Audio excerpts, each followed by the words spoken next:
semua yang tergabung di organisasi Ikatan Putra Nahdlatul Ulama dan Ikatan Putri Nahdlatul Ulama yang sangat berbahagia dan sangat saya banggakan. Syukur alhamdulillah karena Allah Subhanahu wa taala pada kesempatan malam yang berbahagia ini kita semua bisa berkumpul bermuwajahah di aula Yayasan Al-Mubarak ini dalam rangka rapat pembentukan kepengurusan Ibnu PPNU Ranting Kebonsari periode 2020-2022 tidak kurang suatu apapun dalam keadaan sehat wal afiat. Amin. Amin ya rabbal alamin.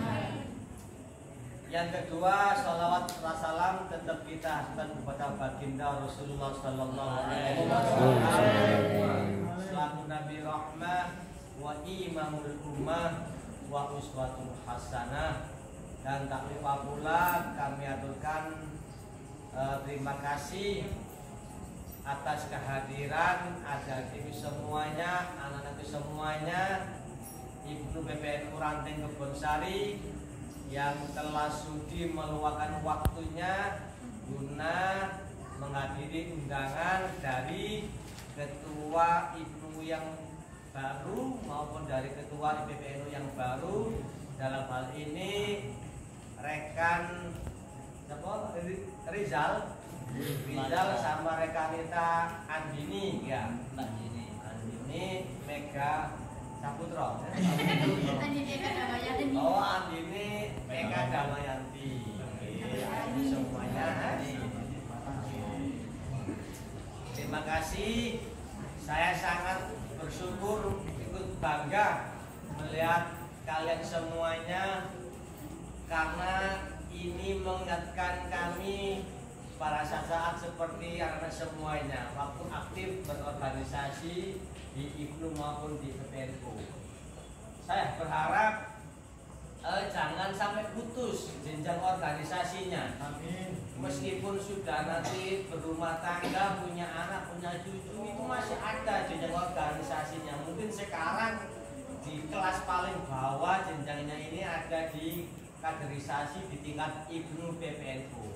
Nanti kalau sudah beranjak kepada dewasa, remaja, bahkan sudah membentuk keluarga kecil, keluarga pemula, mungkin dia masuk di ranah ansor maupun di fataya. Nah, kalau sudah usia di atas 44, ini ansor sudah nggak boleh jadi pengurus, ya pengwira atau sebagainya. Sudah masuk di jaringan di organisasi jenjang PPNU, tapi masih kelas junior. Jadi kalau saya ini di Ibnu sudah jadi bapaknya karena anak saya Dini dan ini masih anak saya. Nah, di Ansor usia saya sudah melewati batas kepengurusan. Jadi ya di Ansor juga sudah sesepuh menjadi pembina. Nah, saya sekarang aktif di jajaran NU. Nah, di NU ini kebetulan masuk di jajaran lembaga amil zakat infak sodako Nahdlatul Ulama di salah satu lembaganya NU, yaitu di Klasisme. Nah, saya berharap kalau berorganisasi ini siji diniati lillahi ta'ala, pun gak usah mikir yang aneh-aneh. Pokoknya seneng berkhidmat, awal dhewe gak tahu mondok. Karena apa? Gak mungkin kader ini sekarang aktif di Ibnu ini posisinya mondok, gak mungkin. Karena kita ini ada di wilayah Ranting. Kalau toh di pondok, di sekolahan itu ada di komisariat. Tapi jarang komisariat lembaga pendidikan itu yang mendirikan organisasi seperti yang ada di Ranting atau di tingkat PAC, itu jarang. Nah, saya berharap bekal sampean aktif berorganisasi ini nanti akan berlanjut sampai di tingkat yang lebih tinggi nanti di Ansor maupun di Fataya. Mengingat satu, kader-kader yang ada di Banom, kalau tidak dimulai dari penguatan kaderisasi mulai Ibnu PNU, kebanyakan yang muncul di permukaan ini sifatnya instan. Artinya instan ini ya militansinya ini kadang-kadang masih kurang. Jadi bicara dok repot titik atau kalau titik itu kadang-kadang wis enggak rasa-rasanya. Nah, saya berharap kita ini berkhidmat di NU. Wis gak usah nonton sopo-sopo, nonton fundraisingnya atau asisinya, pendirinya, Mbak Hasyim Asy'ari, Mbak Wahbatullah, Mbak Ridwan dan sebagainya teman-teman ini. Mereka ini merupakan wali-wali Allah. Jadi orang-orang pilihan. Sama lihat organisasi terbesar di dunia ada di Indonesia dan ini dimiliki oleh NU. Dan sekarang NU ini berkiprah di luar negeri. Di luar negeri itu sudah berdiri PCI, pimpinan cabang internasional istimewa Nahdlatul Ulama. Siapa yang akan di sana?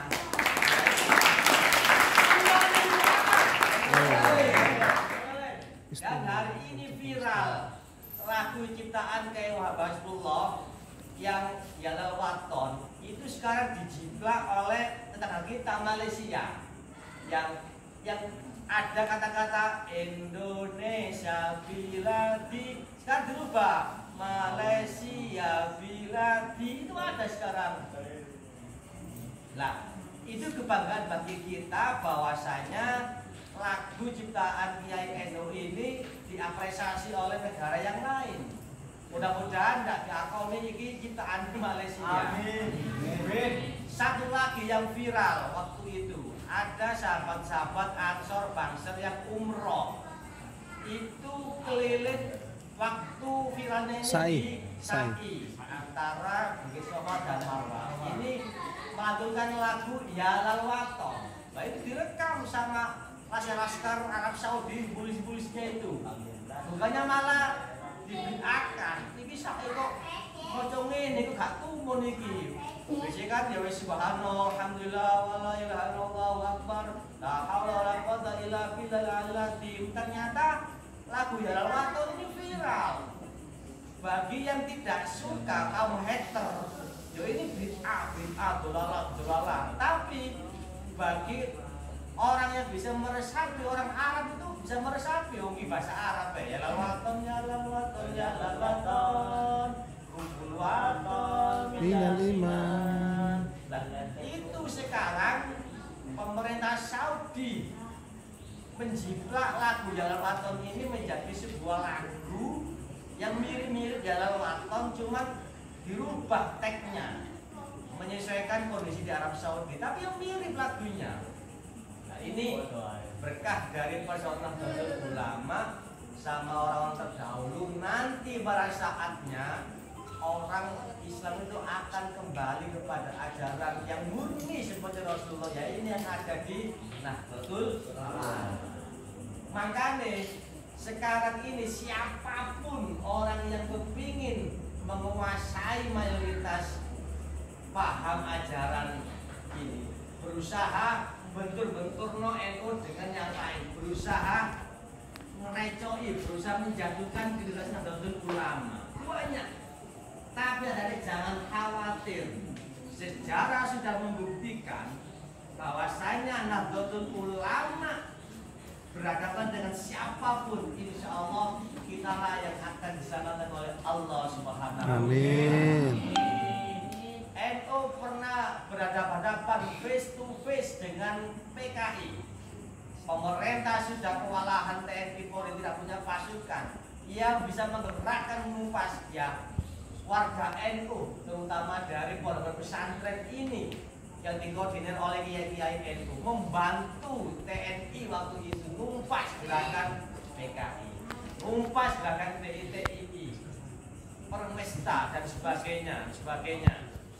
Dihadapkan dengan orde baru yang sangat kuat, 3 dekade, 30 tahun lebih, dipresur sama rezim orde baru. NU tetap eksis meskipun disusupi oleh orang-orang Orde Baru menjatuhkan Gus Dur dan sebagainya, tapi NU tetap selamat. Jadi yang sekarang ini kondisi real Nahdlatul Ulama pada saat ini sudah diprediksi oleh Gus Dur.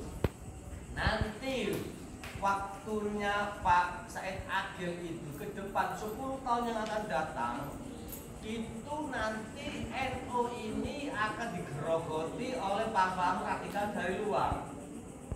Dan yang bisa membereskan ini bukan kiai-kiai sing tua, ini akan muncul kiai-kiai muda yang bisa menandingi provokasi dan ini baik provokasi dan istilahnya bentur-bentur yang di masyarakat.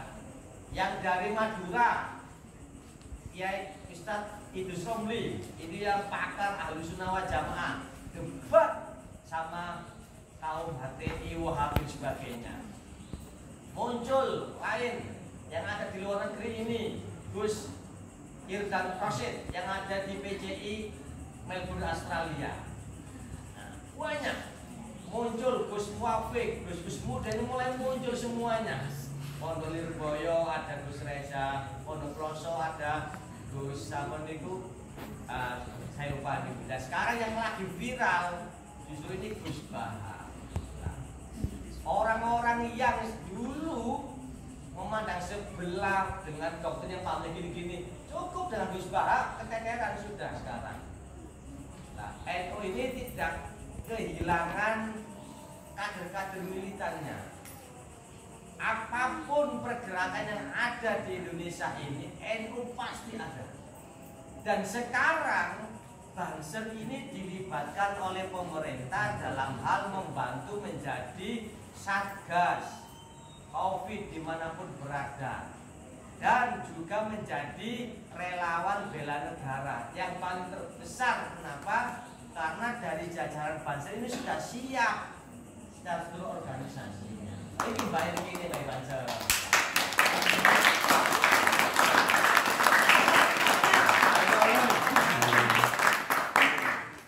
Nah ini beda generasi dengan saya.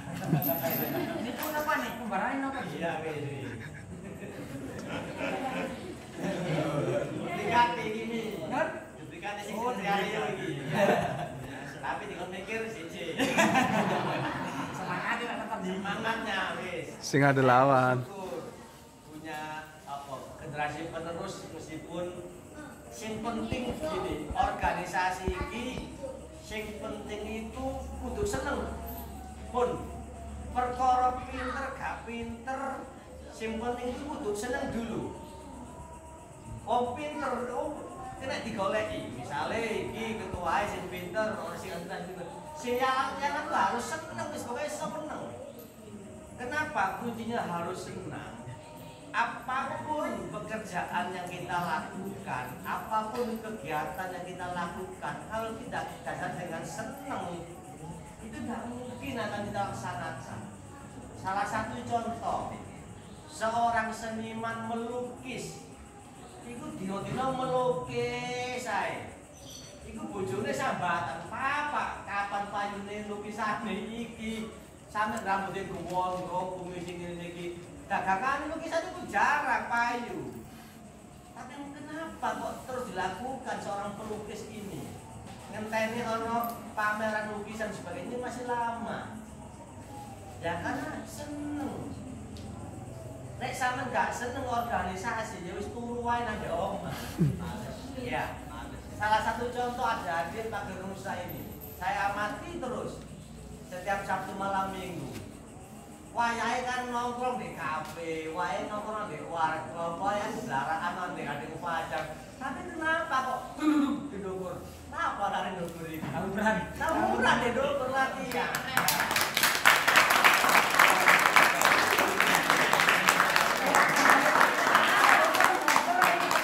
Sekarang ini sampean kudu pinter-pinter mencari kader. Alhamdulillah. Memang salah satu tujuan kami ini bentuk yayasan, panti asuhan, bangun aula gedung ini supaya terbuka ini. Salah satunya ini yang jadi tempat base camp adik-adik dan semuanya kader-kader. Kenapa? Karena kita ini nanti butuh tempat jujukan, tempat untuk iso kumpul sing los gak rewel gitu ya. Wis sampean mulai andek ini sampai elek gak apa-apa. Kalau wis elek aku turu udah ngomong gak semua obrak. Kamu kan gak semua obrak. Padahal yo sapi nek subuh mulai ngomong. Ini Mas begini kader gelap tapi turu-turu kayak tak jano wis. Yang penting kudu seneng. Nah, ini kita sudah punya Banom Pager Rusa. Bahkan Pager Rusa ini sudah masuk di IPB. Nah, sekarang yang saya harapkan juga, coba dulu saya sudah pernah mencoba mencari kader dari jalur alumni madrasah. Nah, saya kira ini banyak alumni madrasah di sini. Nah, kenapa harus cari alumni di madrasah? Satu, di sana mungkin pelajaran agamanya sudah banyak yang masuk. Nah, amaliannya juga banyak di sini. Terus guru-gurunya banyak kita kenal. Nah, kalau di guru SD ini mayoritas gurunya ini dari luar. Nanti kita nggak bisa kenal, guru SD nggak bisa kenal. Tapi kalau yang ada di MI ini mau masuk silaturahim masih kenal kita. Nah, terus saya harapkan ada adik yang sudah dewasa ini kita punya pekerjaan besar, PR ini tujuan kami bentuk memfasilitasi kader-kader ini dalam rangka biar antara Ibnu PPNU Ansor Fatayat ini pernah saling ketemu dalam satu kegiatan. Jadi ini ibaratnya ngerek bendera bareng-bareng. Sama itu bisa bedakno kapan ngerek benderane dewe-dewe, kapan iso ngerek bendera bareng-bareng. Ibnu PPNU itu punya bendera sendiri. Salah sijine ya mungkin ya dibaan iku Pager Nusa iku salah sijine ya latihan Pager Nusa tampil di event. Nah, ini kita ini punya bendera satu baru yang harus dikerek bareng-bareng. Namanya apa? Kita bentuk grup drum band.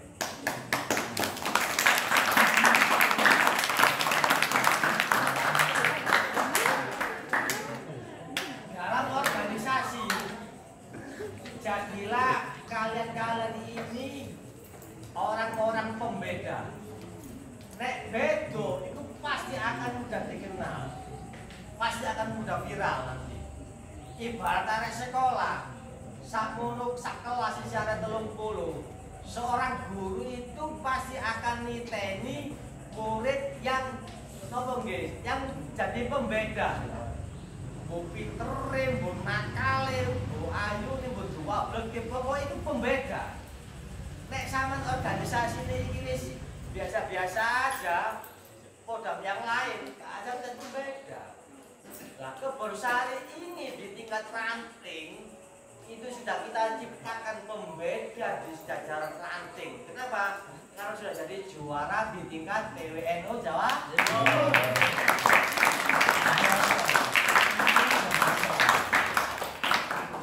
Saya semangat dulu adik-adik untuk bikin festival Banjari. Itu memang tidak mudah. Tapi bagaimana caranya Kebon Sari jadi pembeda. Dan di seluruh ranting bahkan tingkat PAC itu nggak ada yang bikin festival Banjari. Tapi Kebon Sari kenapa kok bisa ya? Karena kita itu seneng organisasi. Ya memang pas dari itu. Nah, saya berharap kalau sekarang ini masih disediakan anggaran di Pemda Pemdes Kebonsari, tolong nanti pengurus yang baru didampingi yang lama nginceng takon nang Pemdes, tidak apa-apa. Anggaran untuk organisasi itu boleh dianggarkan di desa. Nah itu untuk kita dulu dianggarkan 15 juta. Lah tahun ini saya nggak tahu karena saya sudah keluar dari DPD. Nah ini tolong bisa diakses informasinya. Mungkin takon Mbak Dotul ya, Mbak Dotul kan bagian keuangan sekarang. Bisa nggak Mbak aku ada nggak anggaran untuk anak-anak remaja? Nah itu yang penting tanya ibu. Nah satu lagi ke depan, seandainya nanti drum band ini berhasil, sampai berkecil hati kapan Pak tampilnya? Itu wis tugas saya sebagai pembina melalui event-event. Dan yang sudah taken MOU kerjasama untuk setiap bulan kita ini bisa tampil, ini dengan Sahabati Fatayat PAC Candi.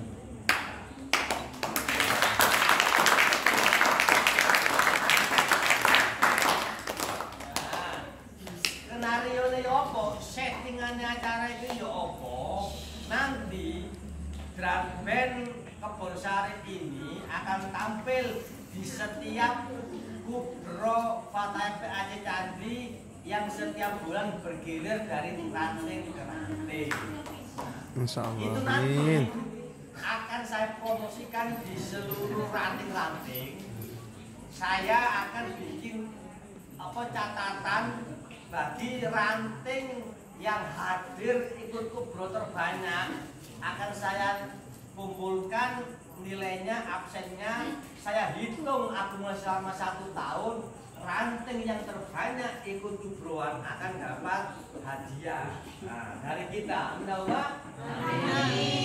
Nah, itu bentuk sinergi simbiosis mutualisme. Saling menguntungkan. Saling menguntungkan. Kita diuntungkan punya momen hajatan tampil setiap bulan. Fatayat PAC Candi diuntungkan tambah ramai kegiatannya, apalagi dimotivasi supaya teko ake-akean ngupil kubro. Wah, ben gak kalah mbek muslimat gini. Nah, caranya nanti gimana? Mbak-mbak Fatayat Kebonsari ini yang latihan bendera itu ada di depan. Ya di belakangnya ini saya harapkan dari kader Ansor, dari kader Ibnu, IPPNO dan Pak Nusa.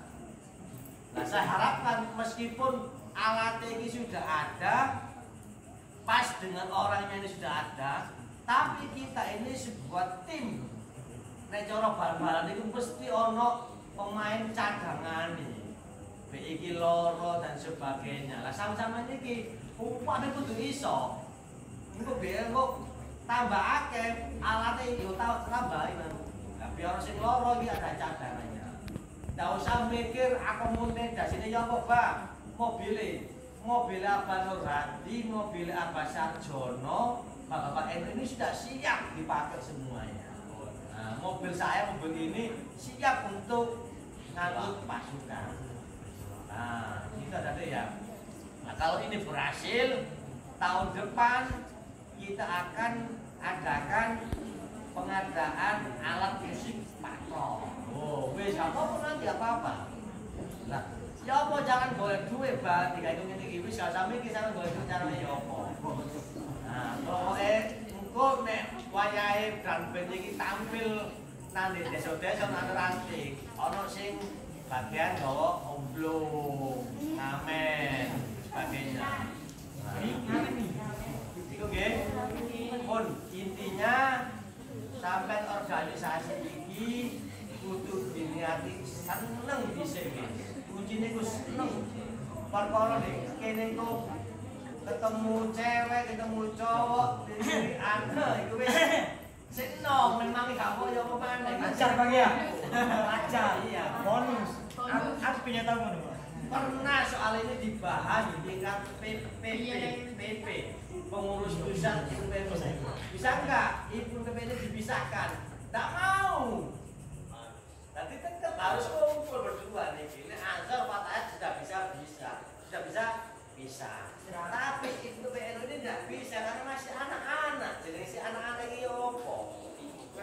Hilang dulu di situ ini yo opo gak enak ya. Kau lo dong Belum. Wah, ayo. Saking kalau Saking kalau nih. Saking kalau nih. Insya Allah semua itu ada hikmahnya. Amin. Ya, saya ada hikmahnya. Kami dulu di Ibnu ya coro kumpul ambek cowok-cowok PPT ya biasa. Ya ono sing kubur, ono sing nginting, ono sebagainya itu biasa. Tapi bagi kami dulu tak niat itu seorang pokoke seneng. Perkara di jero niku padha senenge tresno jalan saka Glipet. wis apa-apa.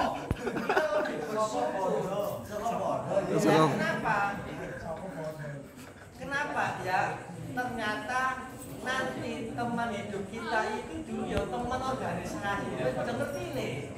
Wis gak golek apa ya kunci dalam karung. Wis ngerti tetean gitu.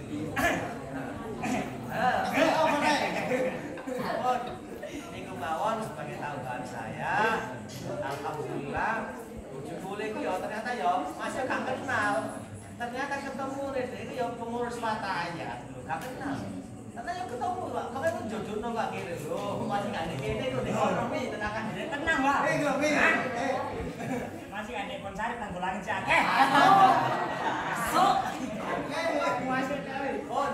Saya tunggu kehadirannya Dadi besok hari Ahad pagi jam 9 untuk latihan. Amin. Itu saja bagi kami. Hadirin, wassalamualaikum warahmatullahi wabarakatuh. Waalaikumsalam warahmatullahi wabarakatuh.